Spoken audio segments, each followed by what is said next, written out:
Well, good evening and welcome to Digra India's. Is it our 45th talk? We have can't believe that we've kind of come this far. But well, 45th talk, and we are extremely honored to present to you a talk by Professor Mathias Fuchs, who is going to speak today on animals and play. This is like a fascinating topic because we always kind of have a very anthropocentric, anthropocene kind of like thinking of play. But to briefly introduce Matthias Fuchs, who really doesn't need much introduction in game study circles, Matthias Fuchs is a game artist, musician, and media scholar.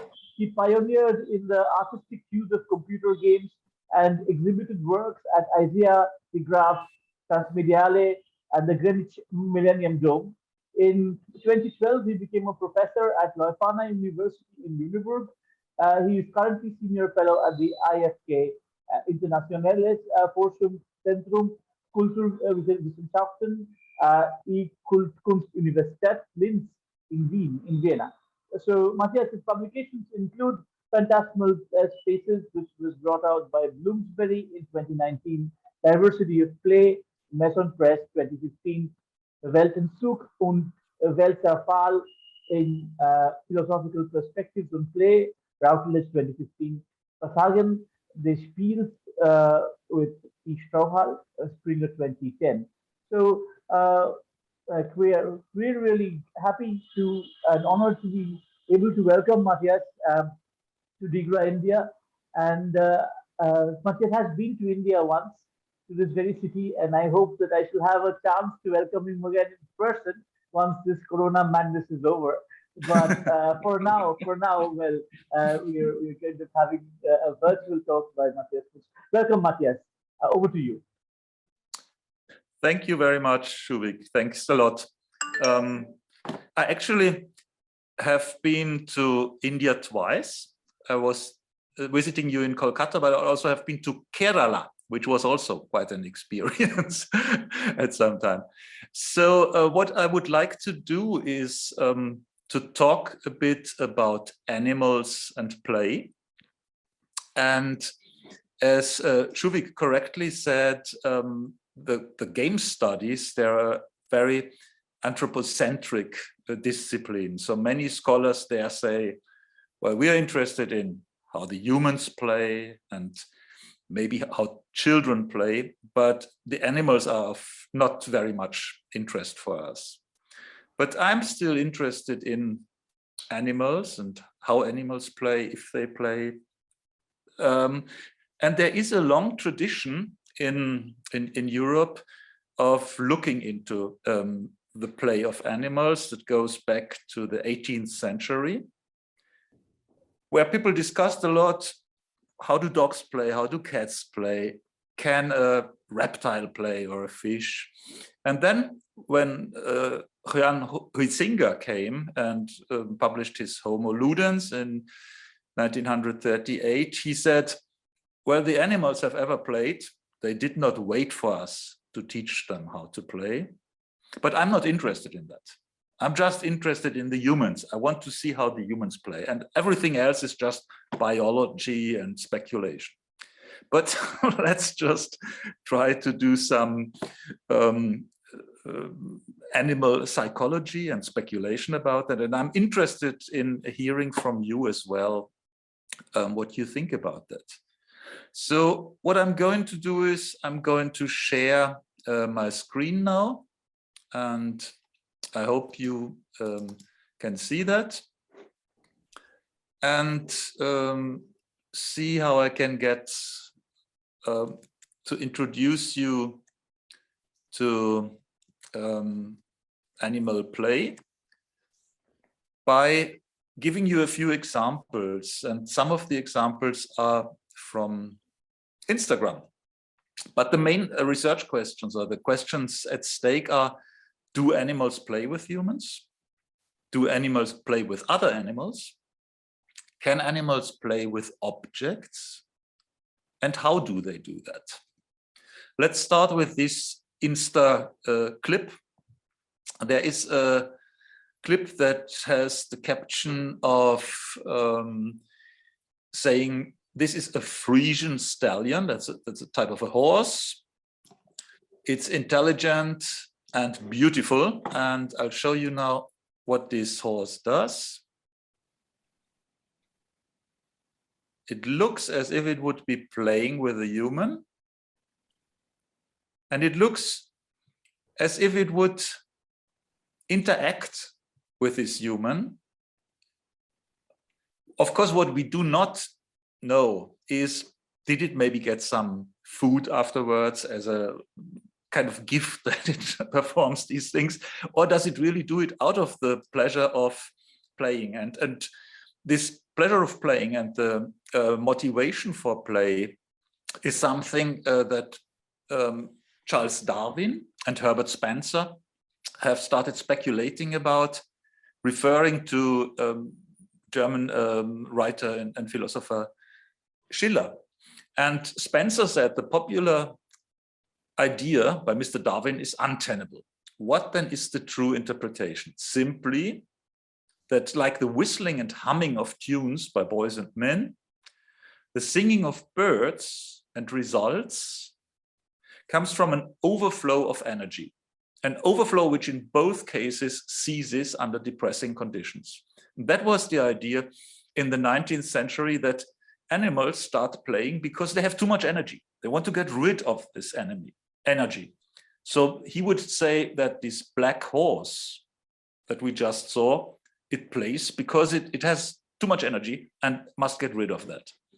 And this idea could be challenged by observations like this. What do you think do these dogs do here?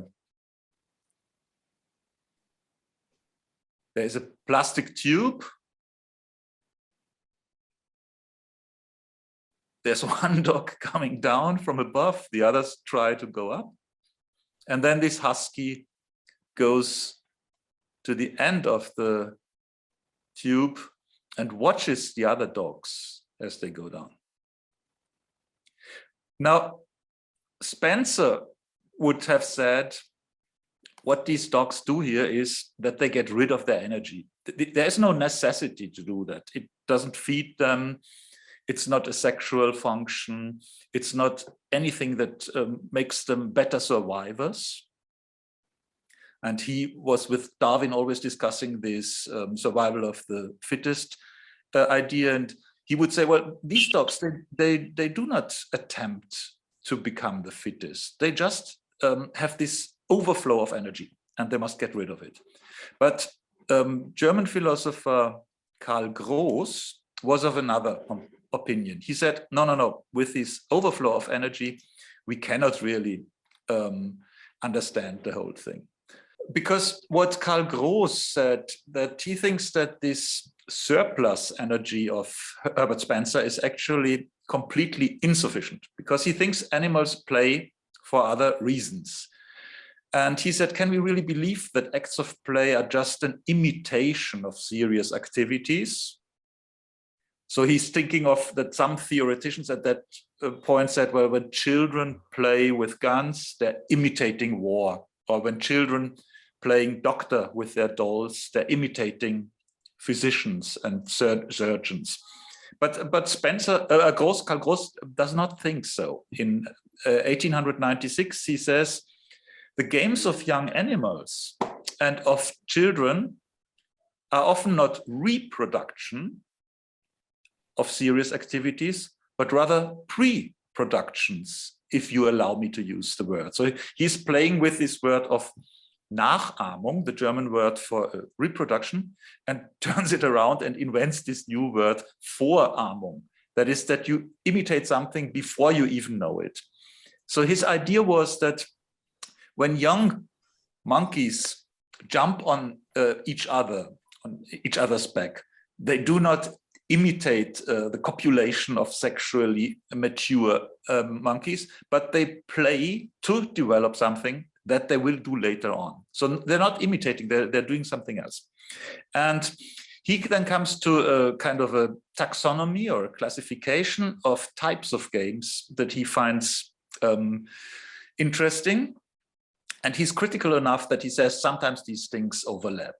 But what he suggests is the systemic classification of games could look like this. There are games that are free experimentation. There are games that are mobility games. We play moving around. There are games of chase and hunt, chasing and hunting games. And there he differentiates in between chasing a true bait or a living but fake bait or a fake and inanimated bait. So when a cat plays with a piece of wool, this is not a true bait that the cat would like to eat, but it is a fake and inanimated bait, an object that the cat would like to play with. Then he has the fourth category. These are fighting games. The fifth category are sexually motivated games, like showing off in front of the females, what the birds do when they sing beautiful songs or when they create an image of themselves in colors. The sixth are building games. He also considers architecture, animal architecture, as a type of play. The seventh are games of caretaking. This is what we know from little children when they take care of their teddy bear or of their doll and say, well, oh, come on, I must put a blanket above you because it's so cold. Then he talks about imitation and social games. Other than Huizinga, he thinks that animals can have a sociability and that they can play socially. And the ninth category, which is the highest category for him, is pure curiosity, just finding out about the world. Why does Gross come across this experimentation thing as a basic incentive for playing? Gross read Jean-Jacques Rousseau, and in the Éducation, or Émile, Rousseau says for the child, for the natural savage, and for the animals, the strategy of objective observation will be replaced by emotion and the power of imagination. Books, ideas, and critical reflection are substituted by play and experimentation. That is also what brought Rousseau in deep troubles, because he said, well, he said to audience in France, in the Catholic France, forget about the books. Don't listen and don't reflect upon what is written in the books and in the Bible, of course, but play around and trust your emotions. And Jean-Paul, another pedagogical thinker, said there is something like a power of creative anticipation. So we can foresee something. It's a little bit like this Vorahnung that Gross proclaimed. And he said, this is an attention that is guided by instinct, but we do not know what we want to find out. So you just have very large eyes and big ears and try to find out what's going on, but you do not want to discover America or to discover a chemical formula. And this is the basic play drive for these two thinkers. Now, Karl Gross gives us examples from when he is at the zoo and observes animals. He says, I often watched a young polar bear who lay down on his back and had fun in ripping off pieces of paper. Why, asks Gross, does a polar bear do that? Ripping off paper does not help in surviving. It's not something that the polar bear can ever, in free nature, use to make him survive better. So there must be another reason.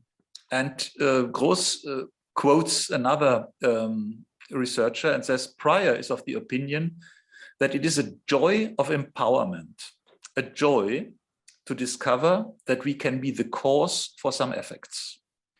In German, Ursache sein, being a cause. That is the reason why a small child experiences satisfaction when ripping a paper into hundreds of shreds. And that is also something that we could think about in regard to computer games. Is not much of what we do in computer games based on this joy of that we can do something, that we can shoot something, that we can follow someone, that we can build cities. So it's not really following the rules, but it's this joy of empowerment. That is what Gross at least says. Then he comes to a second quality, the mobility games, or the joy of motion. And he says, is there not something like a very basic joy of being able to move in animals and in children, maybe lesser in grown-ups? And he looks at this whale here and says, why do these animals jump out of the water and fall down on their back, which is nothing that helps them finding food or surviving better, but they seem to do it out of a joy of motion. And he says, when playing, the sperm whale, that is the name of this animal, raises on one or the other pectoral fin in the air, then hits the water with great force and causes the waves to foam. As a rule, says Brehm, he quotes another scientist, German scientist, one ascribes these strange movements to the sperm whale striving to free itself from a tormenting parasite. But one seldom finds one of these animals bothering other whales. One can only assume, that's his conclusion, that therefore that it is engaged in such exercises for its own amusement or entertainment. He observes another thing with other animals. This joy of movement seems to be very, very important. And then he comes to the third category, chasing and hunting. When we observe hunting games, we will arrive at these can be classified quite naturally in three groups. Chasing a true bait, so that would be the cat chases a mouse. A living but a fake bait. So that would be a cat chases another cat, or a lion chases another lion, but not to eat it, just to play this hunting game with the other animal. And that is also what cows do. Cows follow each other, and they sometimes play games of chasing and hunting. And the third category is a fake and inanimate bait. So that would be the cat playing with wool. But Gross is again critical, and he says, is chasing a true bait really a game? So he says, when the cat plays with a mouse, does not eat it immediately, but it plays with a mouse, is this really a game, or has this another cause, or another reason? Then he comes to the fighting games, and he says, fighting games are, in my opinion, preparations for the competitive quarrels for the female. However, I'm quite willing to admit we should not overlook other explanations when we observe the banter and brawl of young animals. So he says, maybe when young animals do this rough and tumble games, this is not really a preparation for attracting a female animal, but it might have other reasons. Maybe again this motion joy, maybe again also a mix of fighting and sexual activities. And for Gross, all of these categories, they are overlapping. I'm trying to be brief, but I can give you the link to these texts, and if you're interested, you can read it more carefully. He says, Wallace tried to prove in his philosophy of birds nests, that the building activities of birds are not based on inherited instincts.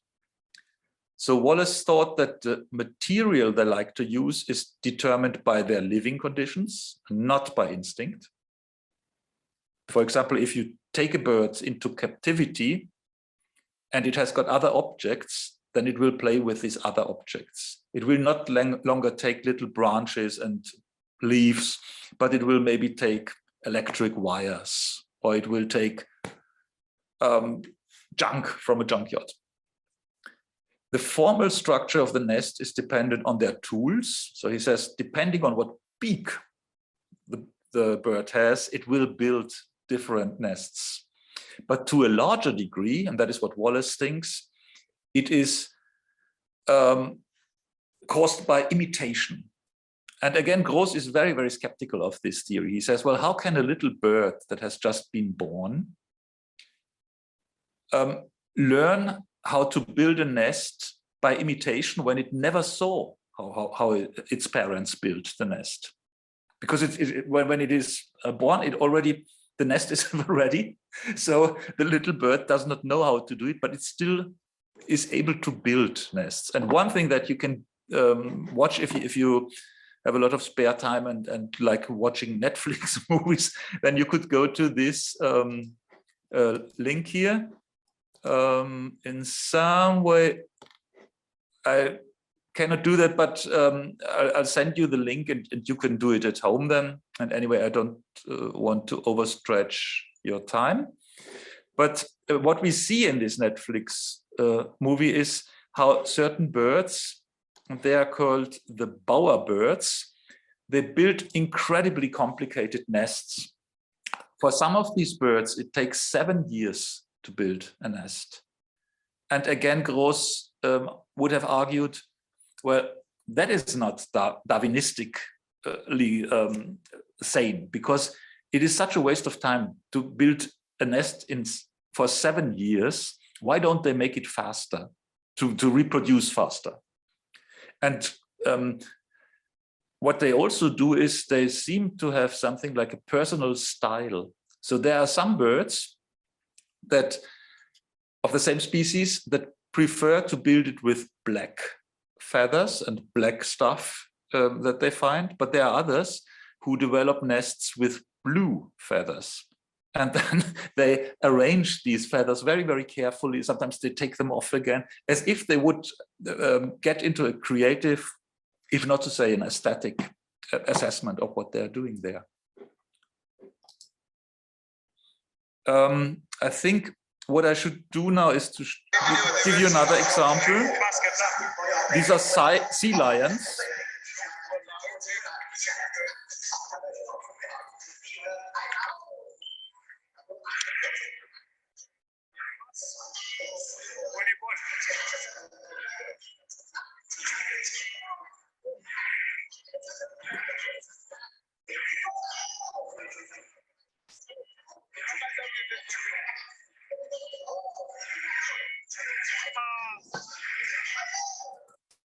I think they're very good. I like these sea lions play. And one could, with Jan Huizinga, again ask, is it play in Huizinga's sense of the word? Is it voluntary? Or are they forced to do that? And does it fit Huizinga's idea of play, that it is an activity that is not aimed at getting a profit or some material connected to material interest? Because we could say, okay, maybe the sea lions do not do it because they want to play. Maybe they do it because they get some fish afterwards, or they're patted on their heads and they like that. So the question is really, how do we define play amongst animals? I think with Karl Gross, we could say, yes, they have some joy in moving. Maybe they are preparing, maybe it's Jagdspiel, a hunting game, because they have to train their ability to catch fish, and they train it with a ball here. Or is it not really play, and is it just something that they are forced to do? And these are open questions and hard to answer, because we cannot ask the animals. We can just observe what the animals do. And for that reason, I think what we could do now, if you're happy with that, is we could discuss from your point of view, what do you think? Do you think that animals can play as we humans play, or do you think there's a general difference?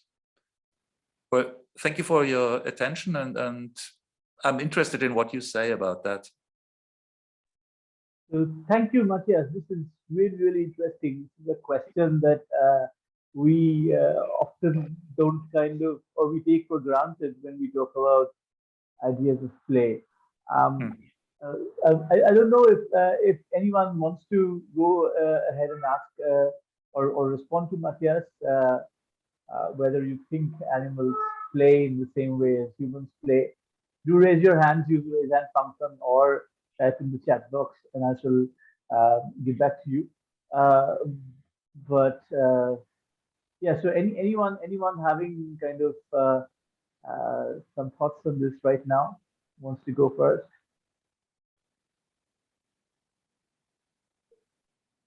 I mean, it's all entirely kind of like the very definition of play.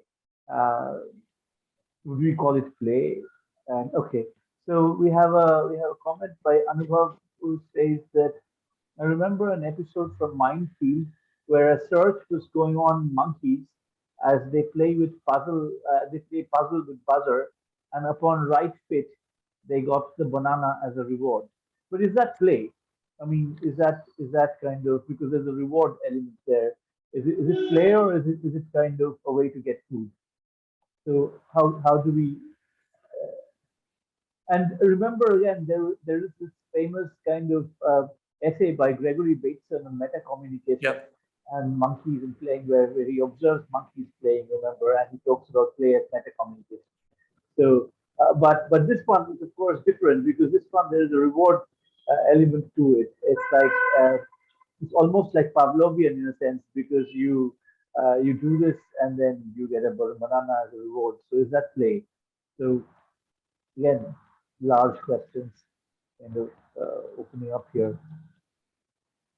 Okay, Hario, you have a question as well. Yes. But Matthias, would you want to respond to this? Do you want to respond to Anubhav's point Fine. around monkeys? Monkeys have actually been studied quite intensively, and many um, animal psychologists say that monkeys, dogs, and cats are the most likely species to play. It's not so sure. They are not so sure about a crocodile or of a serpent. But they say with monkeys, I don't know whether you remember, Shuvik, we once were in a temple. It was a large temple and there were many monkeys there, and they came to the visitors of the temple, to the humans, and they were doing all kinds of mischief. And you could say, okay, maybe they wanted to steal food or beg for food, but then they were doing the same things to each other. So why did they do that? I mean, one monkey would not hope that the other one donates a banana to the fellow monkey. So maybe they were really playing with each other. But Thank also you, Matthias. let's maybe go to this Hario Bebuko. Yeah, Hario has a question. He just has his hand up. So Hario, do you want to go ahead and ask? Okay. Thank you very much, Sophie. Thank you very much, Matthias, for the presentation.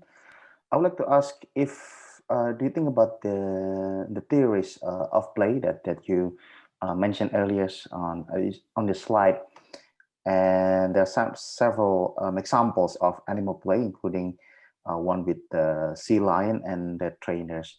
Do you think that the use of the concept of play, which are oriented into in humans' interest and several direct play between human and animals, don't you think that they strengthen the idea of anthropocentrism? Because now we trying to how to put into words like we treat animals as if they think and they're motivated by human motivation.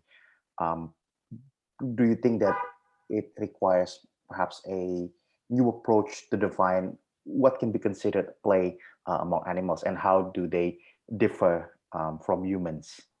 Thank you, Matthias. Yeah, I think you're absolutely right. I mean, I think there is a problem with an anthropocentric view, as Huizinga.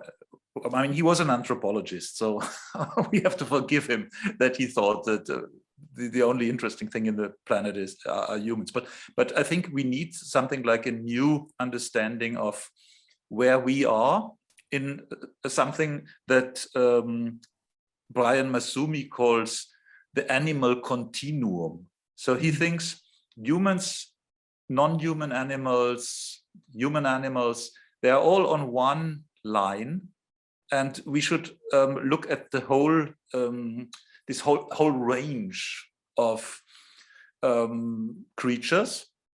And he wrote this book, What Animals Could Teach Us About Politics. So he even thinks that when we look more carefully into how animals behave, then we could maybe reconsider our value system and say, okay, there are certain things where the animals are really cooler than us. So for example, we extinct other species because we're so stupid to not take care of them. Animals do usually not do that. And that is why Masumi says, well, okay, let's look at what the animals could tell us about humanity. And as you say, we always did it the other way. We said, well, look at the humans to understand animals. But Masumi says, no, look at the end. Let's talk to the animals to see what we are. Thank you very much, Mathias. It's something that I'll Welcome. definitely look into. Yeah. Any questions, kind of please keep them coming in the chat box or raise your hand. In the meantime, I was pondering, Mathias, then, we have a question from Pravash. So let's go to Pravash then. Yeah. Pravash, if you want to ask your question directly. Yeah, thank you, Shovik. Sorry to interrupt you, and thank you, Professor Mathias, for the amazing talk. Can you hear me? Yes, very well. Yeah. So I was just wondering that the talk started by talking about moving away from the anthropocentric tendencies in game studies, right? Yeah. But throughout the presentation, I also observed that the human and the animal category are kind of kept alive in that sense. On one hand, we also talk about the continuum of animals and creatures, and on the other hand, we kind of put them in a relationship where whether we can learn from animals or animals can learn from us or whatever. Now, I was also wondering that you talked about Rousseau's Emile, and where he talks about who he places natural savage, and we know who natural savage is, alongside child and the animal, right? Yeah. So this uncritical association, or like in the older scholars like Cruz and Emily and Rousseau and everybody, right? Like this tendency of they describe what an animal is, and oftentimes when we prescribe to this notion of the animal, which is coupled with the noble savage, which is as similar as the African or the Asian, and race plays a huge role there, right? So I just wanted to kind of know your take on how do we define animal before we even talk about animal play, because I mean it's highly political, right? Like Derrida would say, man is a political animal, but animal was always political. So I just wanted your thoughts on that.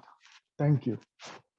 Yeah, that's a good question. I think going back to the 18th century, Rousseau was kind of critical about this separation of higher creatures like the humans and low, not the humans, but higher creatures like the Western male European population versus the rest of the world, including animals.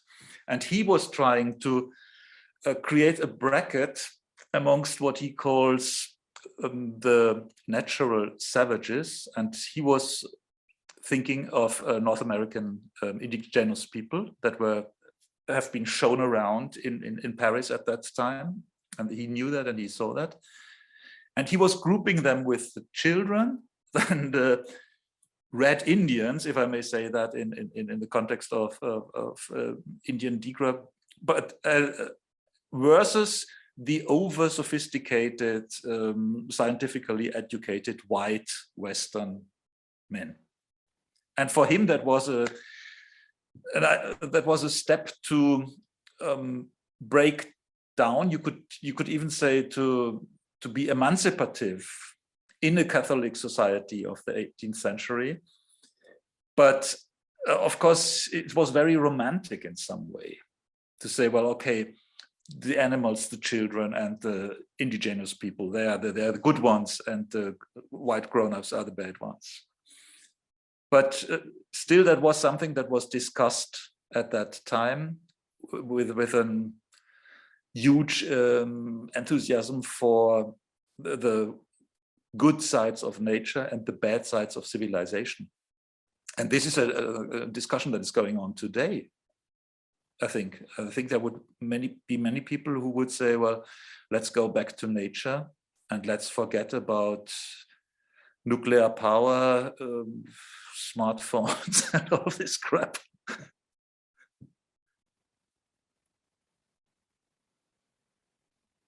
Okay, we have more questions coming in. Sarah has a question. I also have a question, but I'll park it until the others ask. So, Sarah, do you want to go ahead and ask? Right. Thank you so much. Hi, Mathias. I was just asking a question in connection with Prabhash's question.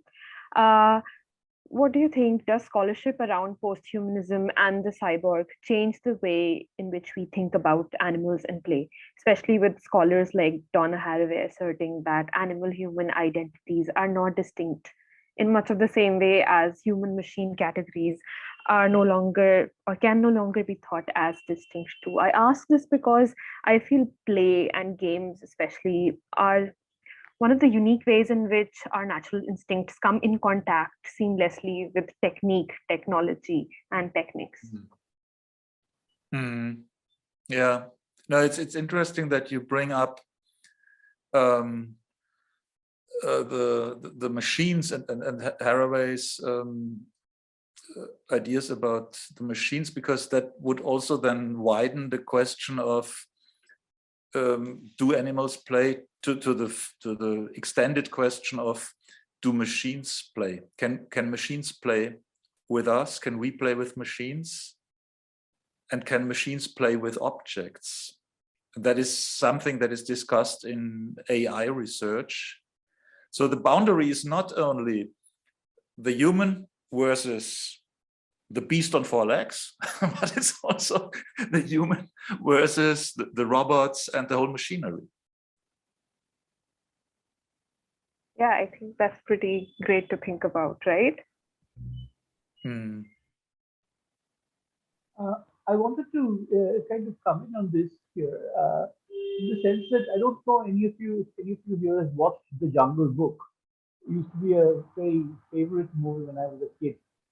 And you have Baloo the bear in Jungle Book playing, dancing, playing, and with Mowgli, the human child. But like Prabhash has said already, the idea of play is then kind of looked at from the point of view of the human. Right. It's never we thought about kind of letting the animal kind of define its kind of notion of play. Play is kind of always by default looked at from the point of view of the human.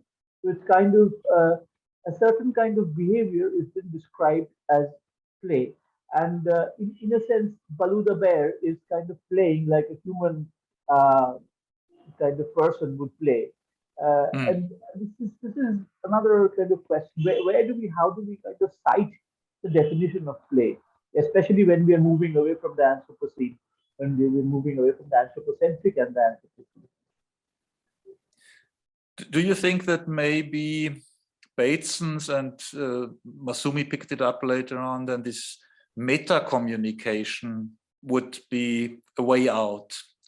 Because meta communication is something that for Masumi comes before language is introduced. And Masumi would say that both humans and animals can handle this meta communication, and maybe that is then not so anthropocentric any longer, because as well as little wolf cubs can nip and bite and play with this double meaning of using their teeth. Humans can also do that. And maybe that would create a basis for an understanding of play that extends beyond the kingdom of man.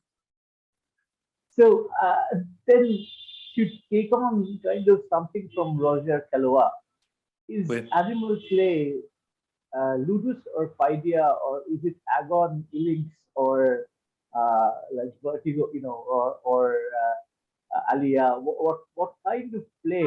I mean, what is? How do we define? How do we describe this kind of? Can animal play be classified? Really? Because when you showed this picture of the seal, excuse me, the sea lion jumping, when you talked about play as movement, the feeling of movement is play. I mean, that's something very comparable to the like a roller coaster ride, or like a but so is that the kind of play we're looking at, or is there other rules that we can apply to animal play? Uh, yeah. So I think in the case of the sea lions, there's a strong sense of ludus, of a rule system that the sea lions have to follow. So the main rule is don't let the ball fall down on the ground. Keep the ball in the air and push the ball from one side of this playground to the other side. And that is what they also get their herrings and their fish afterwards as a gratification.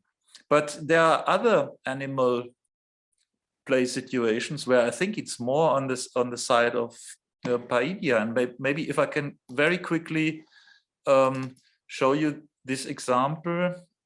This is dogs playing on a beach. Can you see the image? yes, yes. Okay, I play the Insta clip. They are in shallow water, and it seems that some of these dogs have other ideas of what to do with the ball than other animals. So some of them seem to think that it should fly very high. Mm-hmm. Others seem to snap a little bit and try to bite into it. So I think this is an activity that is much driven by paideia, by a free game activity. Thank you, Mathias. I think there are many more questions. I'll kind of stop asking questions, and I'll just read out the other ones that are coming in. I think I noticed Prabhash you had your hand up. Do you want to ask right now, or yes, Shovik. I just wanted to talk about like button and say something about the meta communication and anthropocentrism that we're talking about. Yeah. If we hark back to and we talk about play in terms of meta communication, which is pre-linguistic and a shared reality, then we're actually not talking anthropocentrism, because anthropocentrism's argument is post-humanism's argument is that we share a world created by human as a center, right? So there is the bond. It is not the bond that existed in a pre-linguistic transcendental kind of in the nature. So that contradiction would be extremely problematic in articulating about moving play from the realm of anthropocentrism. Just wanted to add that. Yeah. Mm-hmm. Yeah, I think you have a point there. Yeah. Mm. So, okay, we have more questions. There is one which, okay, Anubhav again asks another one, which is in the same episode when the monkey faced against a human in the same game. Upon losing, the monkey showed aggression and envy. Are animals as competitive in games as human beings in multiplayer games, or was that only because a reward resource was involved? Sorry, Shuvik, I've understood you very, very poorly. Can you? Yeah, I'll just say it again. Sorry about the noise. So basically, I think what he's trying to say is that when the monkey and the human were playing the same game, when the monkey lost, it showed aggression. So was the monkey kind of like showing aggression because because it was competitive, like in games, humans are competitive in games, or was it because that there was a reward or resource involved?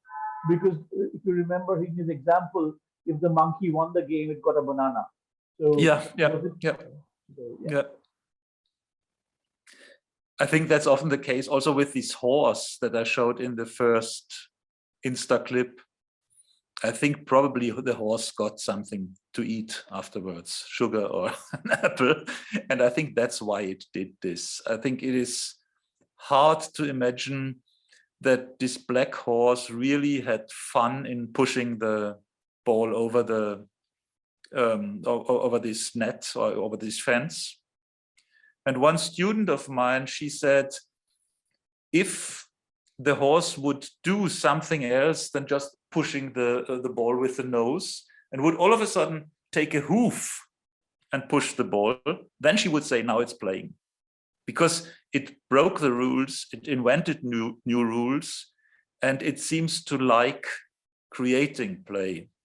But if it just follows the gratification of a carrot or an apple or sugar, then she would say this is not really play.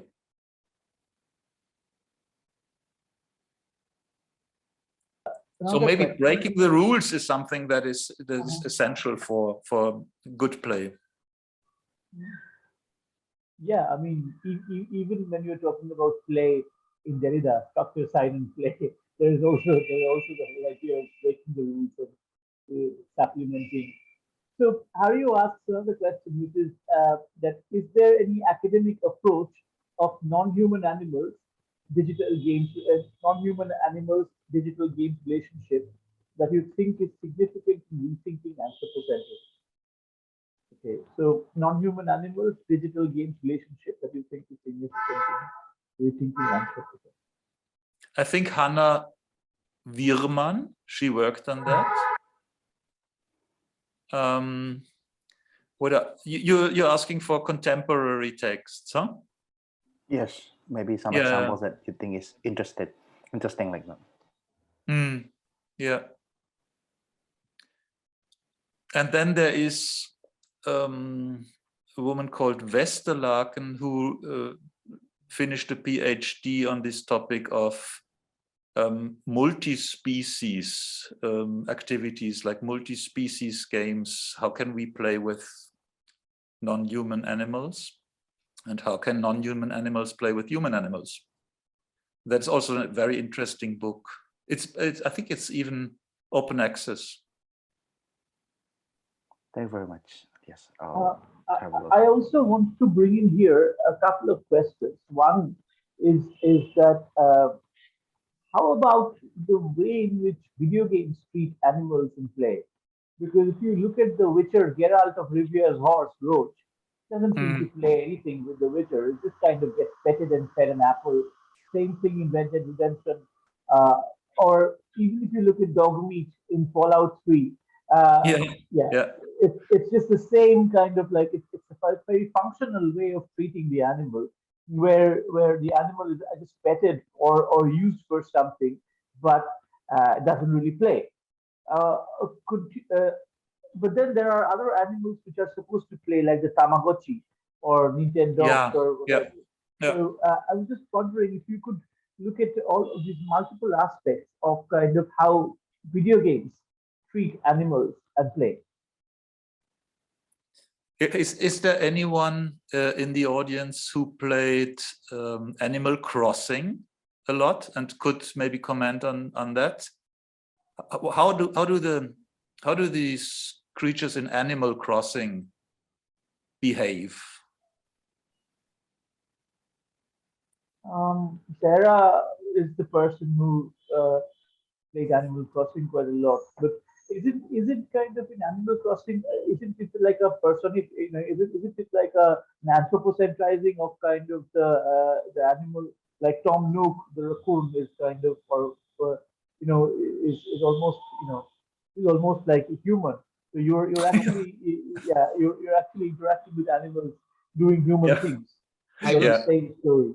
I was going to point out Minecraft in this sense because Minecraft has an incredible, very rich kind of biodiversity in that sense, and they also have been adding newer features in this category where with relation to animals. And so, and especially farming, it has farming and breeding animals have been a very core part of the survival aspect of the gameplay, where collecting different animals into, and since Minecraft being as a very open-ended game, it doesn't unlike other farming games, it isn't really pushing the player as a strict objective to breed these animals or to farm them. So you can essentially be let them be.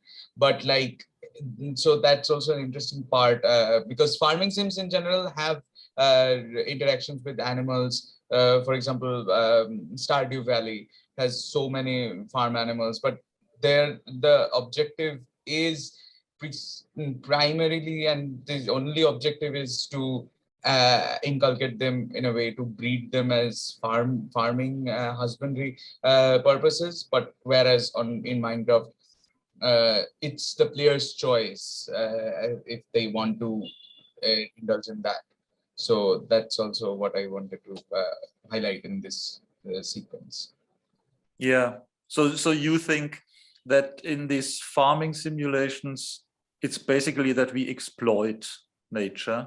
Is Yeah, that exactly. Because Minecraft has these questions of meta methods of farming, where if it was happening, if those specific techniques were used with real life animals, it would be extremely unethical and extremely unhygienic and very gruesome. But it is a very efficient way of farming animals, and so that was also that, and it's a very weird strategy of coupling all the animals into a very small square together and breeding them and as fast as they can. So that's So don't you think it's like playing with animals rather than animals in play? Because it's kind of like we are being given animals to play with. Of course, yeah. that happens in real life as well, but I mean, it's like a scenario where we can just tweak nature and the And environment, I like think in most things. I'm in actually writing an article about there being no cyclones in Age of Empires. So because of after all the deforestation, there is no natural hazard that happens in the in. So similarly, I mean, with animals, kind of in the farming simulations, don't you think that we're being allowed to play with nature and animals really, rather than you know in look at the Spiritfarer, for example, the animal partner as the cat plays. In fact, the play is baked into the idle animation of the cat in Spiritfarer. And I'm also thinking of Fumito Ueda's Shadow of the Colossus and what was that game? Last Guardian. Last Guardian, yes. yeah. In the games, for example, I mean, Agro is also what was pointed out as in Witcher. He is as used as a vehicle to the end, but also there is a sequence coded into it where you can just hit the button once and Agro will automatically. Agro has a artificial intelligence of its own, which was later baked, later expanded on in Last Guardian with the Guardian character and Trico. Trico.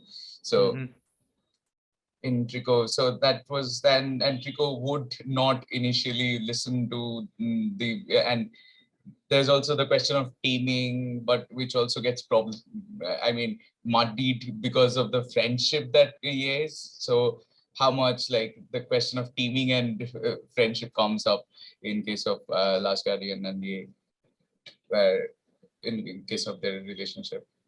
Yeah, interesting. I must unfortunately soon say goodbye, Shuvik and everybody. I really like to thank you for this fantastic discussion, but I thought we would be 1 hour, and so I have another meeting scheduled. That's fine. But don't hesitate to keep discussing it, and maybe we'll find another chance to chat. Yeah, thank you, Mathias, for this extremely interesting session. And we are thank you all the kind of people who engaged in this thought-provoking discussion. Just kind of very quickly to say that Digba India is available. You can join us on Facebook, on WhatsApp, on Twitter, and see our upcoming programs on our website. And once again, I'm very, very grateful to Professor Mathias Fuchs for leading us into this very, very new area of thinking on animals and play. Thanks. So Bye-bye, everybody. Thank you.